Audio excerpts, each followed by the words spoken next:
Since I somehow managed to beat 2 bosses last time, I'm going to try to take down the 3rd one right now. I haven't really made too much of an attempt to get into the Crimson yet, but that was mostly because a lot of the stuff you're going to be doing in there will result in you spawning another boss. So now that I feel like I have the equipment to maybe take it on, I'm going to get in there.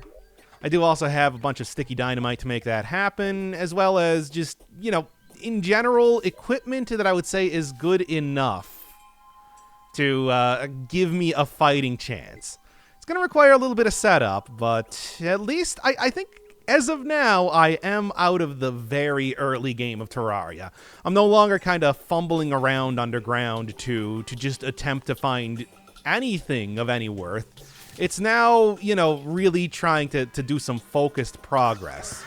Although if I did want to continue to fumble around, now that I am out of early game, God, fumbling around is easier than ever when I have a whole bunch of Spelunker potions. I can go find chests very trivially, and, well, orb, same thing. So, maybe save that for the later part of the episode. At least for right now, I kind of got, like I said, a laser focus on an actual objective here. So I won't need to edit around just trying to figure out what's actually worth watching or not. Speaking of what's worth watching, I did get a whole bunch more stuff fished up too, like a upgrade, I guess, for my axe, and well, a couple other things that I got from the traveling merchant, like a lifeform analyzer, which will be very nice for trying to figure out if there's like gold enemies around here. Filling out the coffer and all that, but wait, no, I don't want to go in here. I kind of do want to go in here because the other boss that I would be fighting, other early game boss, is in the jungle, but I don't know. I just think about the amount of time that I spent trying to fight that boss, and in the last attempt I had on Master Mode, and I think maybe just save that for a little bit later. No, it's Crimson. Crimson has been around this entire time, but the spawn rate, and like I said, getting anything good kind of requires you to survive for a very long time, and you have to use explosives, because all of the pickaxes you can make in very early game is not even going to be able to mine through any of the blocks over there. No, I think you'll want to save that for a little bit into it. It is supposed to be like the hardest part of very early game. But, well, at this point I should be able to take it on. Now, let's see. Crimson, I do think, is overall a whole lot more friendly compared to the Corruption, just because it is not 100% flying enemies. Some things actually have to walk on the ground, which means that you're not just going to be constantly accosted. You can create, like, some areas where, say, like the spiders or face monsters that you're going to be seeing a lot in here, still a very silly name, can kind of congregate without, in the Corruption, it's all flying enemies, is what I'm saying. There's also a much more open area, which means that I can set up stuff like the various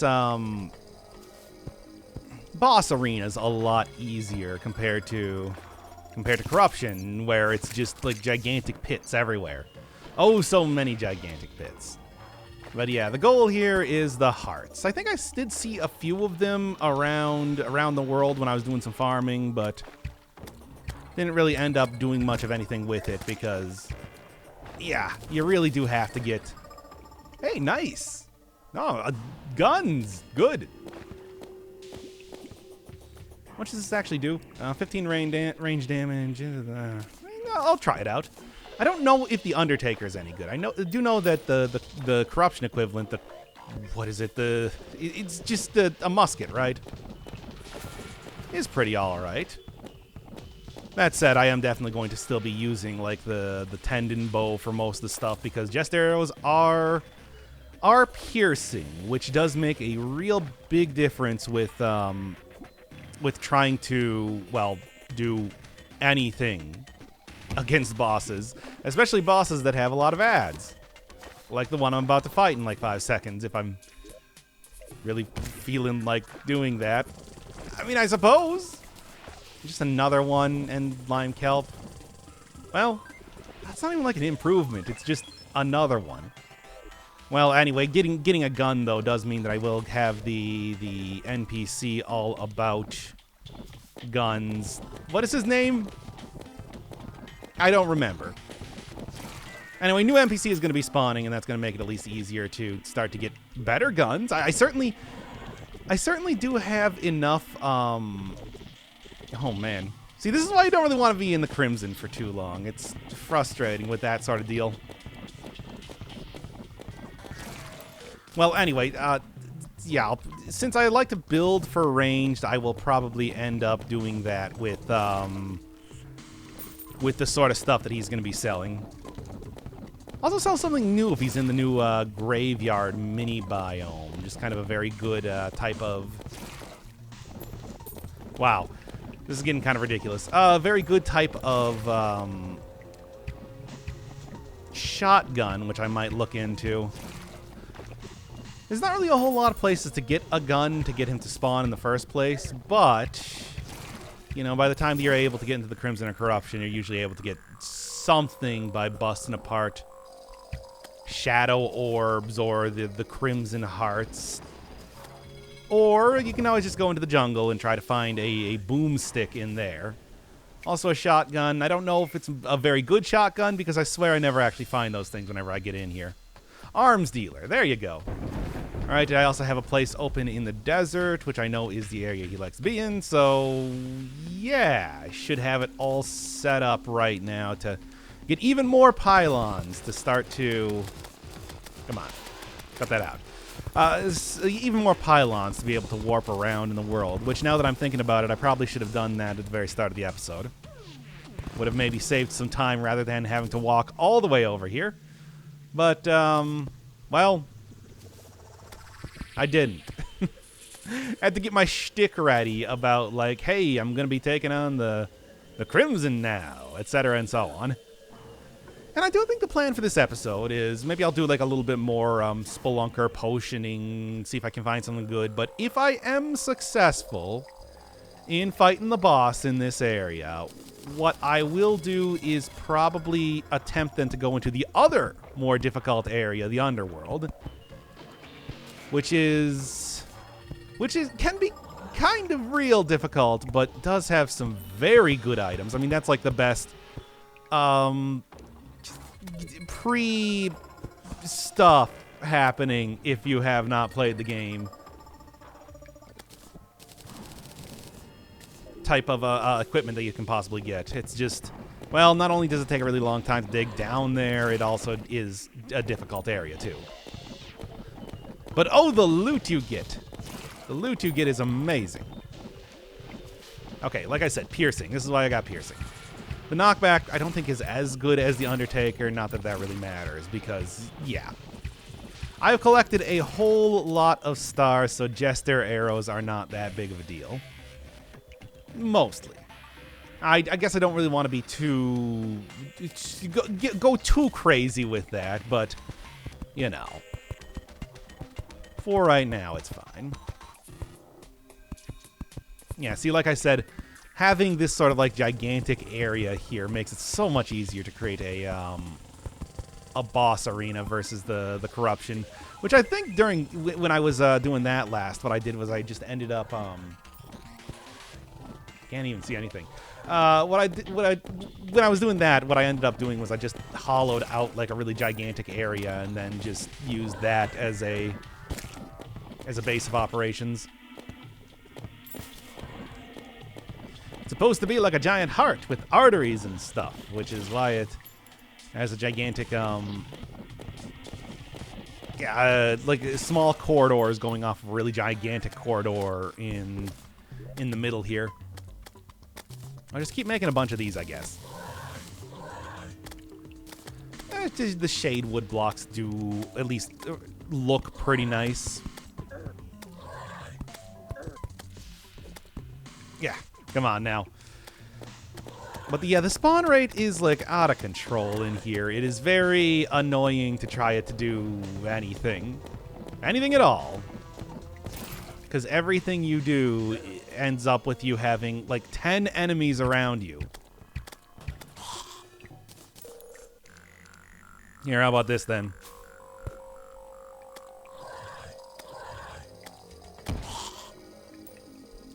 Well, also make sure that the spiders can't be crawling around on the wall when I take out huge groups of bricks like that. But yeah, now it can't jump up here. Good. And just in general, like I said, does mean that not going to have to worry as much about the spiders. Spiders can climb on walls, but they can't climb on walls if there are no walls to be climbing on. Which is good for me.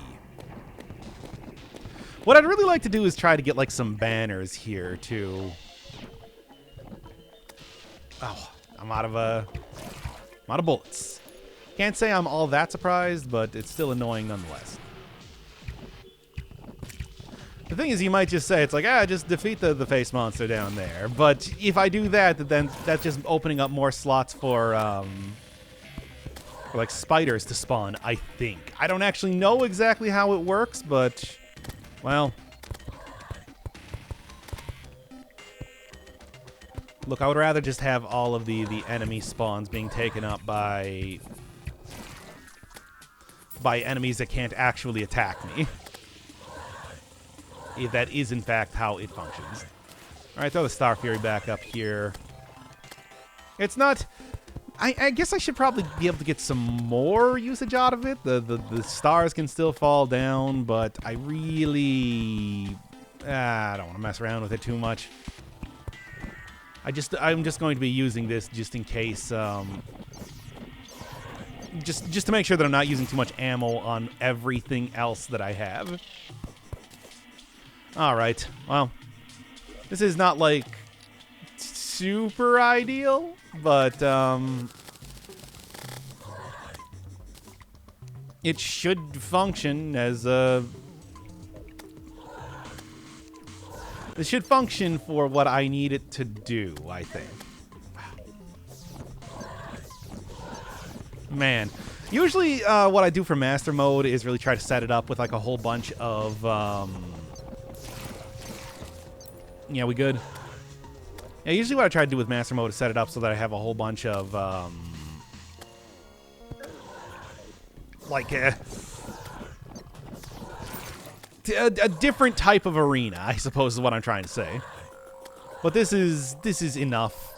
This should be enough to at least see what's going on and if I can even actually try to fight the boss. Because after I destroy 3 of these bricks and just get more Undertakers, there's an endless amount of these things. I forgot to get all my, yeah, well. So much for that. Alright, well, what I'm going to do is I'm going to try to set up a little bit more stuff there. But getting in the corner is what kind of messed me up more than anything else. Because I wasn't able to get back to my major arena and, you know, use that to move around. Also, I completely forgot to bring any of my potions with me, so yeah.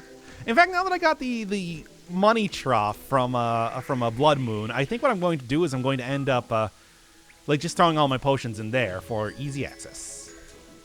But of course, before I can even get back to the arena, we got a goblin army approaching. I hate this event. I mean, not only am I not going to be able to get anything good from this, the best item that the goblins drop is a harpoon, and every weapon that I have is already better than that, so it's just a little bit of extra money at best. It also is boring. It's just going to be literally 10 minutes of me firing arrows into goblins' faces. Significantly less time because I'm setting it to 5 times speed, but still.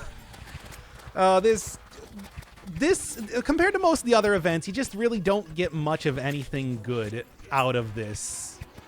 However, the first time that you do it, it does unlock one of the best NPCs you can get in the game, allowing you to combine accessories with the crafting station he sells. So I do have to do it at least once.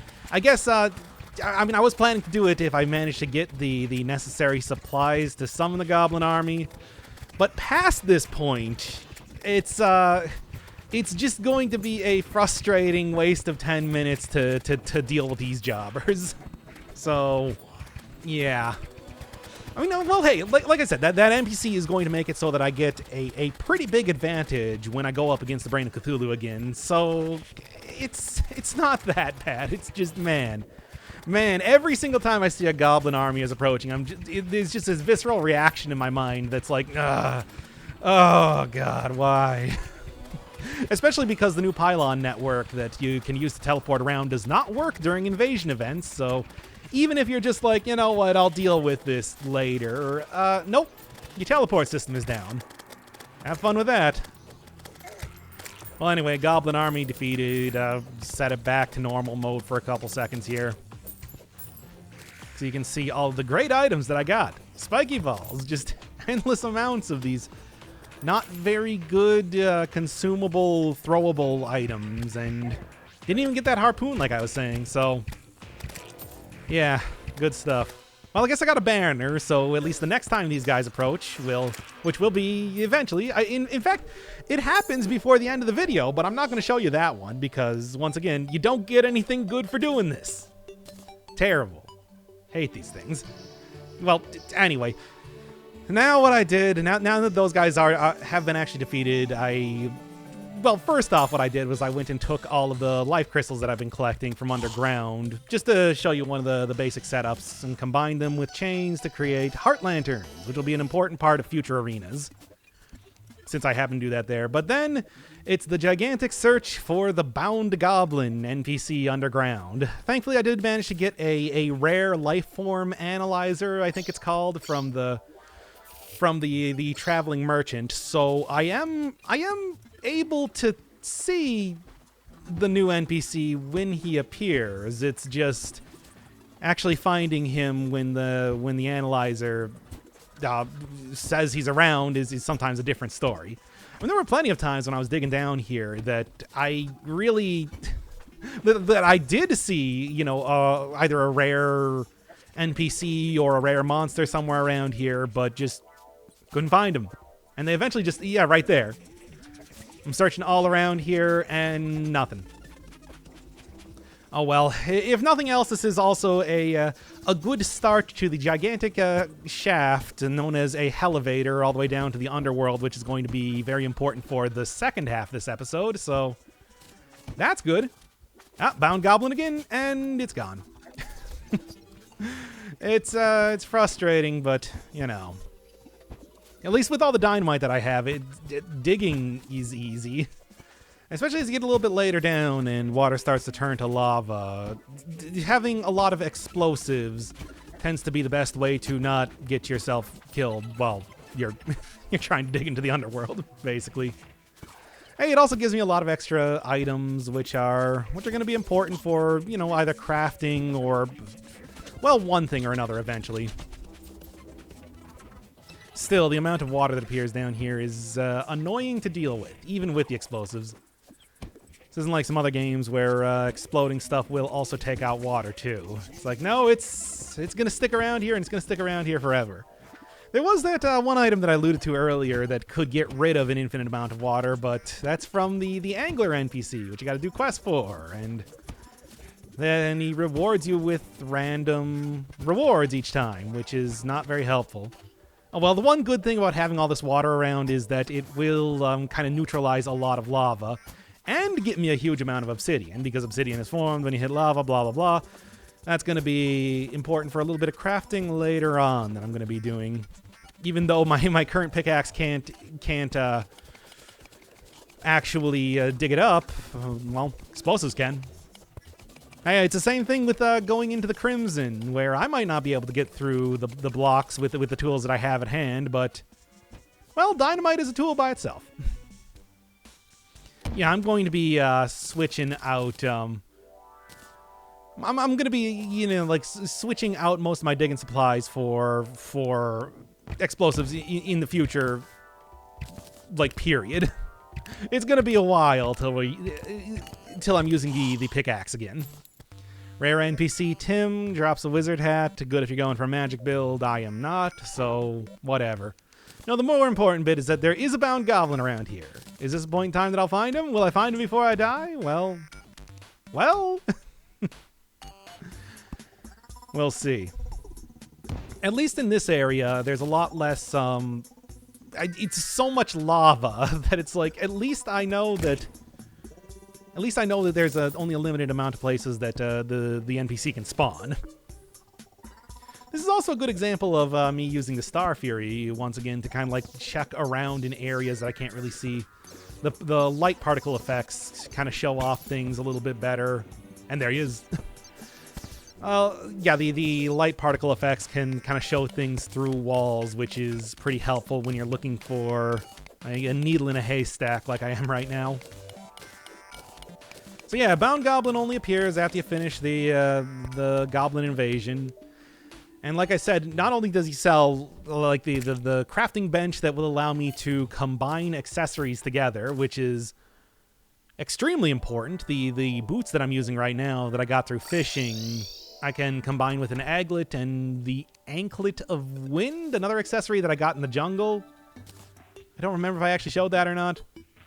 To create like very good boots, I can what else was I combining here? Oh yeah, he also sells rocket boots, which I can combine with the boots as well to create well, instead of having a double jump, having like a limited amount of hover, which is infinitely better. So yeah, all of that sort of stuff just by itself is great. I can finally start to get rid of the shackle because the other thing that the Goblin does is allows you to reforge items so that you can start to get different modifiers. And I have plenty of money to do that for right now. So basically, after I get him all moved in and everything, I went and got him into a house and then just got like +4 defense, +4% critical, plus movement speed on every one of my items, as well as a better modifier for the bow too.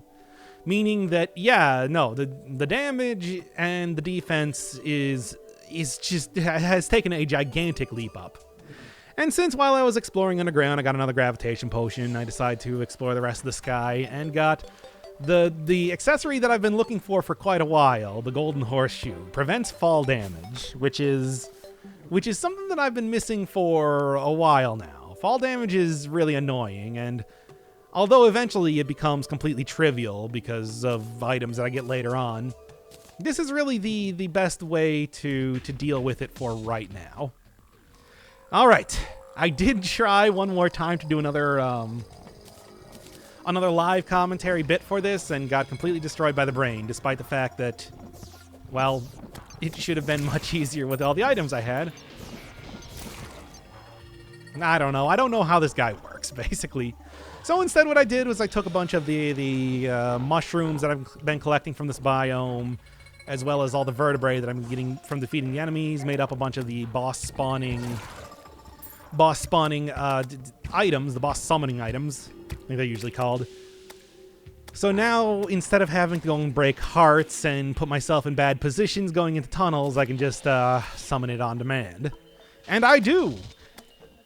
After this point, and after I get even more upgrades, there's not really too much to get from the brain itself.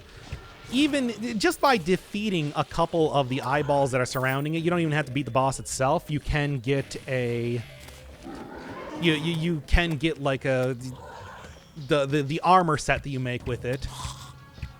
So that doesn't really matter too much. It's just defeating this thing is important for making other events happen. There are certain things that can't happen unless you actually beat the boss, even if you can like make all of the crimson armor anyway. And this time I did remember to use all my potions, so yeah. Piercing arrows and, like I said, all of the new items I made and reforged, making pretty short work of the brain, which is why I was able to use all the summoning items later, and then just went around basically to every one of the crimson sections that I got that would contain hearts and just beat the brain many, many times has now made me an extremely rich man. So if I do need to re-roll anything or just buy anything in general in the future, I'm going to have absolutely no problem with that. Yeah, if you beat the brain like 10 times, as it turns out, you can get literally 1,000 gold. So just by selling all the items that you get from it. There we go. Slayer of Worlds, beating all the bosses. Like I said, I've been doing a lot of work in the corruption, so it's been a while since I've even beaten the brain. Some of the... Oh, yep, this was the thing I was looking for. After I was kind of doing a little bit more exploration around, fighting the brain a couple times, got a meteorite landed, which does not actually happen until you beat the brain, or the corruption equivalent. And that's something that I wanted because it allows you to get some pretty great items from mining out that meteorite, which is not too difficult to do now that I have like the Deathbringer pickaxe that you get for getting the tissue samples from the brain. That said, it's still going to take a very long time. I mean, this is where the obsidian that I mined up came in. Normally, I can't even walk on top of the meteorite blocks, but because I was able to make an obsidian skull with like 30 pieces of obsidian that I got from mining out that entire area, I don't take damage from standing on top of this. I think I also combined it with that golden horseshoe I had to get even better items from it, get even more usage from it. Yeah, it's very annoying to try to dig this out, but it's worthwhile. Well, I don't know if it's actually all that worthwhile right now because I'm not really making a magic build. If you're playing on like normal mode, being able to get the meteorite armor, which gives you the ability to shoot a laser gun for free, normally costs magic points, and also buffs up that laser gun, is super good. But I don't know, it's just on master mode, I think it's a little bit different. Meteorite is not quite the huge early game goal that it was before. But just having all this meteorite for the future, especially because even past super early game, there is some pretty good stuff that you can get with like meteor bullets and stuff like that you can craft with it. Also like a very special magic staff, the meteor staff, which I got a lot of usage out of the first time that I was playing master mode. It's still worth digging all this stuff out. Yeah, it used to be that you didn't actually have to fight the boss to get meteors to fall. All you had to do, it was just a chance after you broke the hearts or the corruption equivalent of them that a meteorite would eventually fall. But having changed that up, it's like by the time that you're able to beat the boss in the Crimson and Corruption, it's not as good because you're already usually like pretty well prepared for whatever you're going to be doing next in the game. But like I said, it's still worth getting. Still worth getting, still worth showing off. So all right, dug out this entire shaft. Dug out this entire shaft a little bit earlier with dynamite just to try and find the goblin. It just appears somewhere underground, and it can be like anywhere underground, although I happen to find him pretty deep down there. So now what I'm going to do is I'm going to finish creating this entire shaft. Elevator, like I said, is what it's traditionally called.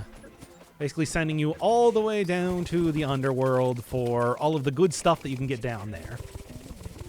More specifically, now that I got the axe that you get for fighting the boss in the Crimson, I can dig up the special ore that you get down there.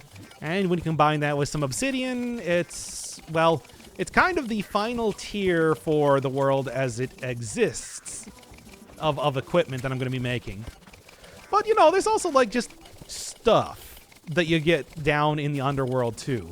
As well as a boss that I'm going to eventually need to fight, so might as well have easy access down here. And although I didn't realize it at first, I thought there was kind of like a limit as to where you can make houses. Apparently, you can, as long as it's above hell, even if it's only like a single block above hell, actually make valid housing down there. So I do eventually put down some houses, make a pylon to make even easier access down here. So yeah, thank you whoever told me that. I've already forgotten your name. Yeah, as I was saying before, it's like I wasn't really planning to get too much more usage out of the pickaxe, but if I can save a little bit of money, even though I guess, yeah, I did just say that I am very flush with cash after. Yeah, why am I not just using a bunch of dynamite? Well, this was my own fault, let's be honest here.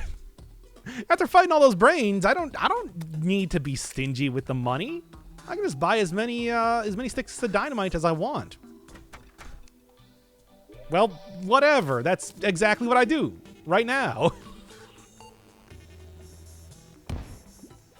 It is not very fast, though.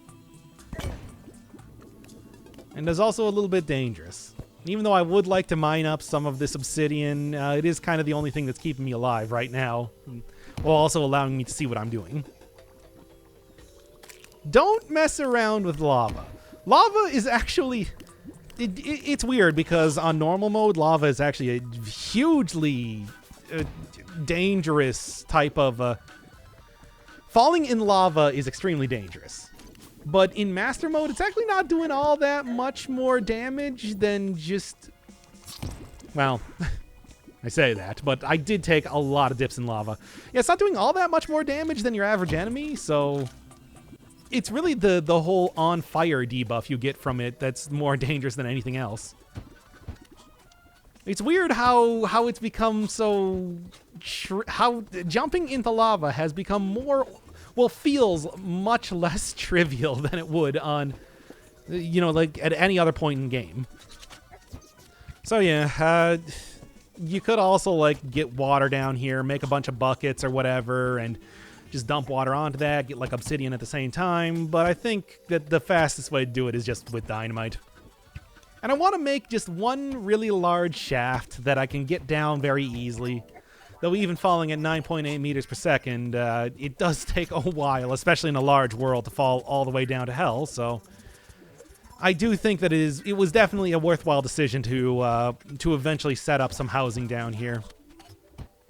I don't know if the goblin and I know the goblin and the dwarf, the demolitionist, are big fans of living underground. I don't really know their exact feelings on being immediately above hell, but...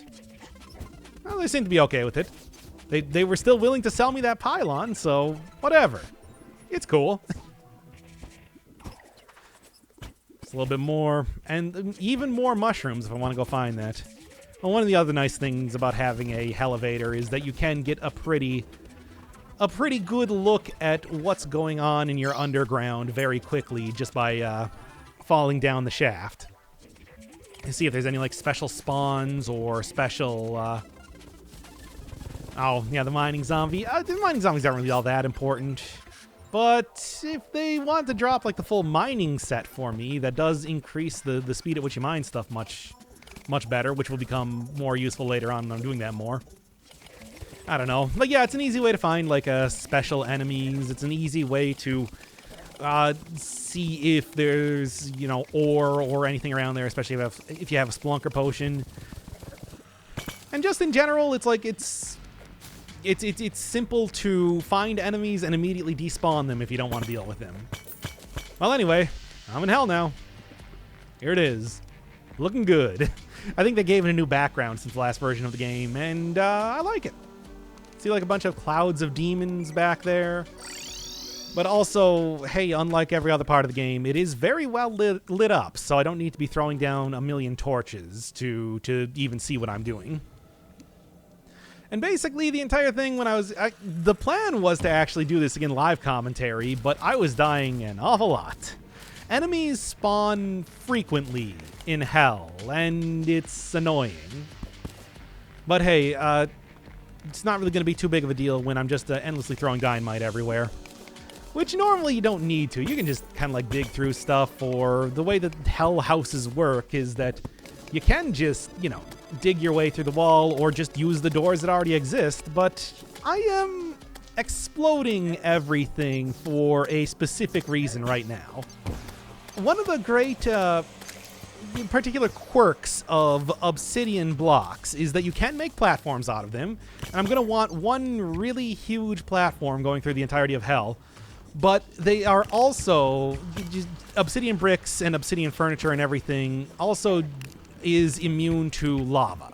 If I were to use anything else, if I were to use like wooden platforms or whatever, I would run into the problem of of especially the hell slimes. When the hell slimes die, they spawn a little bit of lava with them, and that breaks all the platforms you're going to be throwing down here.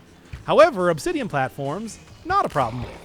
And the easiest way to make obsidian platforms is to get obsidian brick, and the easiest way to get obsidian brick is to make that from blowing up all of the walls of all of the houses down here.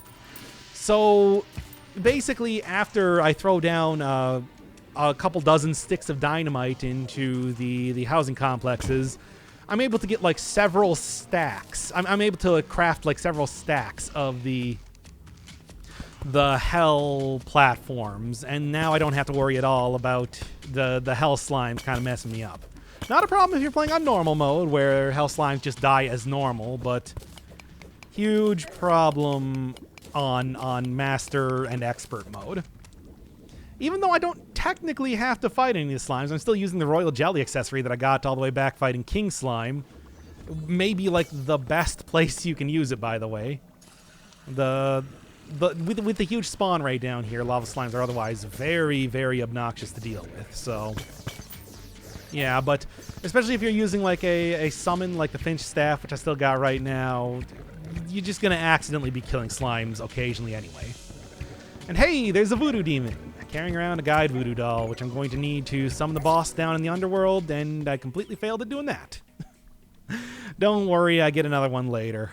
I'm in the underworld for a long time right now, so basically I was able to find quite a few of those guys and get the necessary boss summoning item.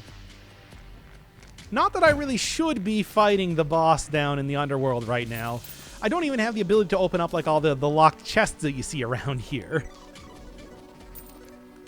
That's not going to stop me from doing it, though. Make no mistake on that. I don't know what you're saying. No, don't do it. You're not prepared. And it's like, oh, no. The boss, as long as you have a large enough platform, is not that bad. No, I don't mean about the boss. I mean about what comes after the boss. Yeah, maybe that was something to think about, but, whatever. Let's just do it anyway. So yeah, just a little bit more excavating of the dungeon. Like I said, it's not even so much the bricks that you get from the actual buildings themselves, it's the wall bricks. You get so many wall bricks that you can build tons and tons of the obsidian platforms. And I'm also taking stuff like bookcases and whatnot anyway, because I don't know, I like the look of the obsidian furniture and everything. It's also going to make it very easy to furnish some of the cavern houses that I'm eventually building. Even though one of the frustrating things with like the demon torches and, you know, candelabras or lamps around here is that they really do not give off a whole lot of light. Very nice looking, very regal purple glow. Do not let you see anything very well. In fact, I would say if you're not trying to blow up each one of the houses, you should probably throw down a few torches down here. Just because otherwise it is, despite the fact that the background is lit up a lot, the houses are actually pretty dark. I don't know. Well, hey, at least you get that luck mechanic very easily now, don't you? With all the natural demon torches that are spawning here. Oh, well, not that big of a deal for me. Yep, it is. At least I don't think those things inflict you with feral bite, so that's good. It's a very obnoxious thing that you get from every other bat in the game, of which many of them exist. Ah, well. You know, while you're down here, you might get lucky enough to find stuff like obsidian rose, which lowers your the damage you take from lava, but really it does not matter too much. Whether it's just wandering around down here, breaking the many, many pots that you find down in the hell housing, or actually, you know, just crafting the items yourself, obsidian skin potions are not extremely uncommon. And all you need to do is just down one of those and you get like 5 minutes of invulnerability to lava. It's very useful. Of course, the other thing that I'm not even talking about is the hellstone down here too, which, as you can see, immune to explosions, at least until you beat the boss down here. Like I said, there's some arbitrary events that only happen after you beat a boss. But, yeah, it's like basically what I decided was I've kind of mined out stuff enough. I'm now actually going to go try and get some of this hellstone. So I downed that obsidian skin potion that I was alluding to earlier and just spent, 2 full potion lengths of that time mining this out. Not only do you get a lot of very, very good items from this, going to be upgrading my bow with the hellstone stuff here. You also get the tankiest equipment that you can get for now. Although it is kind of melee focused, so I do eventually drop it for some more ranged and, well, you'll see what happens eventually. But still, for just exploring around down here, at least I won't take as much damage from the enemies. It's master mode though, so I'm still taking a lot of damage. Yeah, the reason why I wasn't just grabbing as many chunks of this as I possibly could earlier is that it does also spawn lava when you dig it out of the ground. Which, by the way, only happens in the underworld. If you, like, place the ore up on the overworld, you do not get the ability to spawn infinite lava. Nope, only down here, where you already have more lava than you can probably handle, so yeah. That, you do have to combine it with obsidian to actually get the bars required for, you do have to use obsidian to make the hellstone bars, but thankfully I did, just digging down there already have more than enough to make all the bars that I could possibly need. So, it's not really that big of a deal. It's a little frustrating hurdle, but not that bad of one. Lava bug net, not really what I'm looking for. No. There we go. It's just like a straight upgrade for everything. Although the pickaxe that you get down here is not... I mean, it's pretty slow compared to most of the pickaxes that you get. So, even though it might take less hits to destroy a lot of the blocks, it's not necessarily better than even like the Deathbringer pickaxe that I was using before, but whatever. I'm just going to use it anyway. Don't worry, it'll get replaced soon enough. And I also made an imp staff, which finally, I get an upgrade for the summoning staff that I've been using this entire time. Finally. Even though the summons don't really do a whole lot of damage, they do enough. And also I can stop using Star Fury finally too, which as you can see from the time lapse there, might have taken me a little bit longer than it should have to make a decision to make the Firebrand there. Well, anyway, with the hellstone mined up, with the hell properly excavated for the platforms that I want to use, it's now time to make a gigantic platform over the entirety of hell. That's not true at all. This is a large world. I do not need to go anywhere close to over the entirety of hell. But if I want to be able to have any chance of beating this boss down here, it does have to be pretty big. Really big. And this is only a fraction of the time that I spent making this platform. I just wanted to show off what the process was like. I don't even want to subject you to the entire thing. But also, there's the boss summoning item, so when I want to take this thing on, basically I can. I got everything required. All you got to do is just kill the guide by dunking the doll in lava. And you get one great surprise if you don't manage to grab that doll before it falls into lava.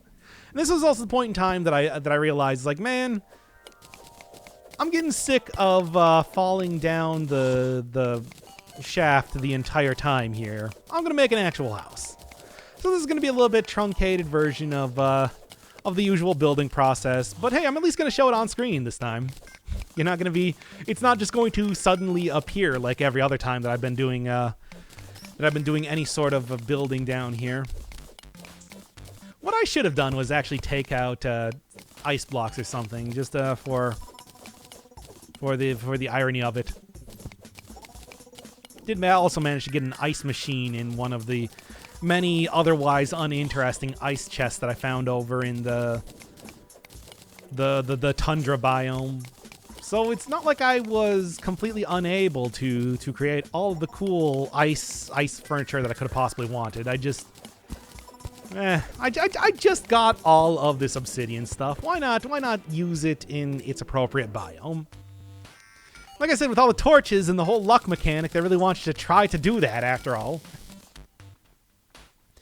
And yeah, I don't even care too much about losing out on some of my platforms. I have so many from tossing dynamite all over the underworld. It does not even matter.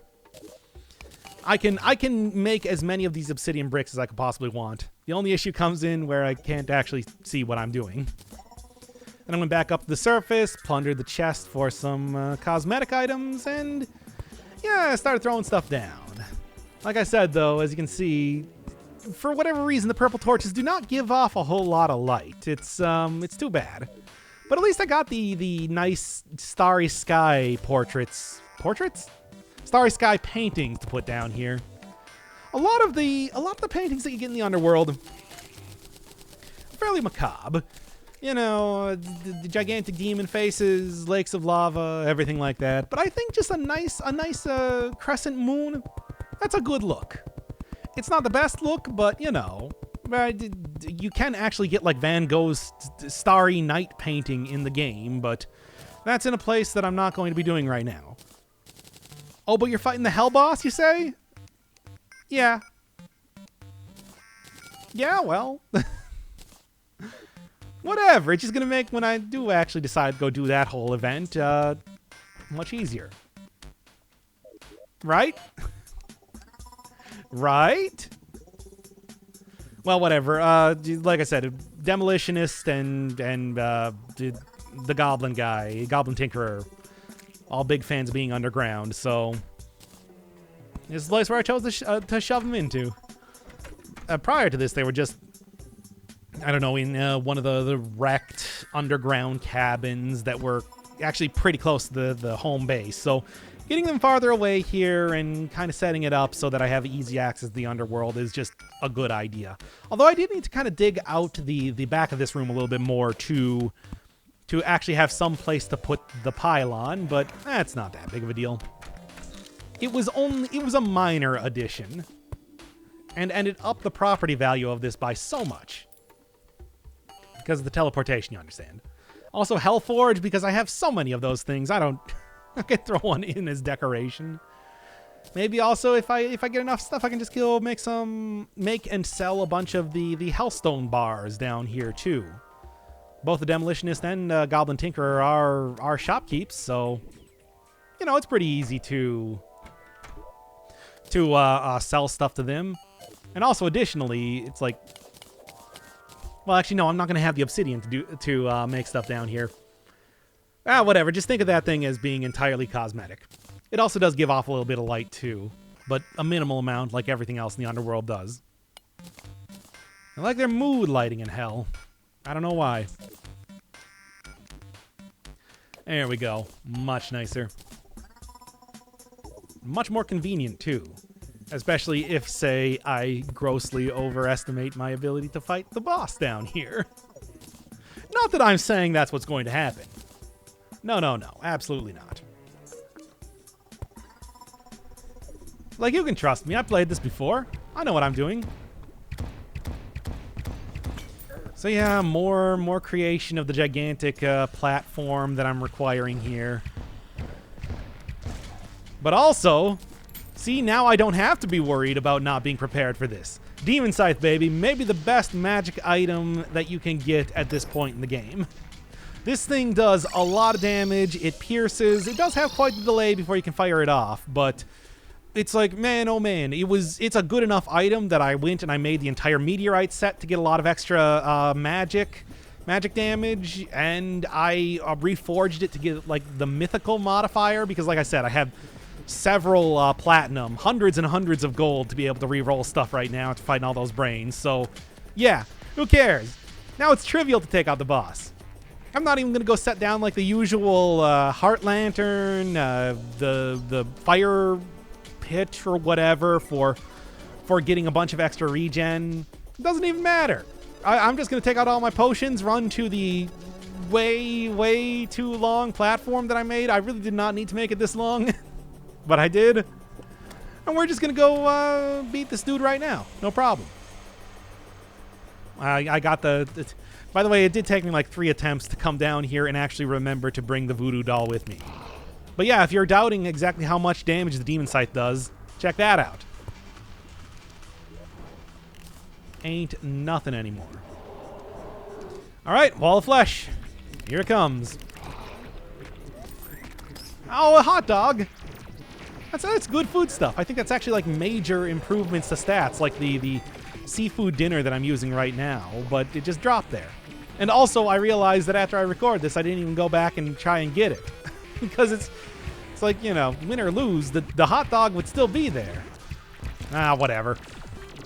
I got the seafood dinners. That's also a major improvement to stats. But, yeah, as you can see, I am in, like, no danger at all. I can shoot this thing off from a very great distance. Although when I run out of mana, I do switch over to the bow for a short amount of time. With the hellfire arrows that I've been getting from breaking all the pots down here, I'm still getting good damage, even though it doesn't quite have the amazing piercing that this does. I also do have mana flower, which you make from one of the items. What is it? The something flower that you get in the jungle automatically uses potions when you run out of mana. Wasn't really all that big of a deal, because I just decided to instead switch over for a short time for the bow. And yeah, as you can see with all the potions that I'm using right now, with the weapon that allows me to stay at a pretty good distance from the wall, it's not even a difficult fight at all.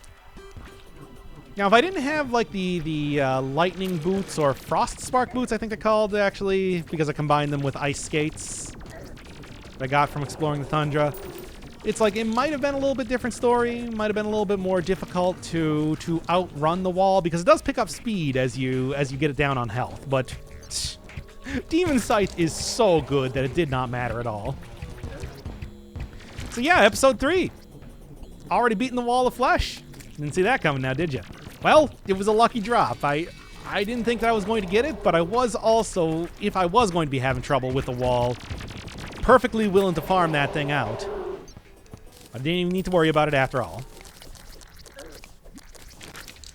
So yeah, what is it? The spirits of light and dark have been unleashed, which means that now the world is in hard mode. And yeah, I would be a little bit more worried about it if I didn't have a very good demon scythe. So whatever, I'm prepared. Also a mount. First one I'm getting. Sure. I don't really use mounts too much, but, well, it's here. The other thing, though, is another accessory slot. That's going to help out a lot, especially because it already gave me a very good accessory for the build that I'm using right now. Other items don't really matter too much, but, hey, it's everything that I need to prepare myself for for hard mode, so it's going to be a fun time next time.